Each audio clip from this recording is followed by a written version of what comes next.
రంభ అసలు పేరు ఈది విజయలక్ష్మి. 1991లో మలయాళ చిత్రం సర్గంతో కెరియర్ మొదలుపెట్టిన ఈమెను ఈవీవి సత్యనారాయణ 1992 ఆ ఒక్కటి అడక్కు సినిమా ద్వారా తెలుగు తెరకు పరిచయం చేశారు.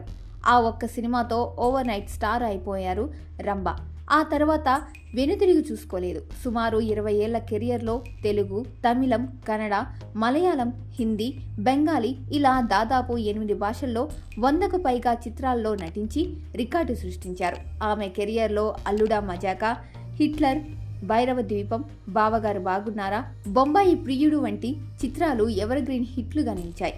కేవలం హీరోయిన్ గానే కాకుండా తనదైన గ్రేస్ డాన్స్లతో దేశముదురు, యమదొంగ, నాగా వంటి సినిమాల్లో స్పెషల్ సాంగ్లో నటించి మెప్పించారు. 2010లో వివాహం చేసుకున్న తర్వాత సినిమాలకు స్వస్తి చెప్పి టీవీ షోలకు జడ్జిగా వ్యవహరించారు. రంభ మళ్ళీ తన సెకండ్ ఇన్నింగ్స్ ను ఎప్పుడు ఏ సినిమాతో ప్రారంభిస్తారో అని అభిమానులు 1000 కళ్లతో ఎదురు చూస్తున్నారు.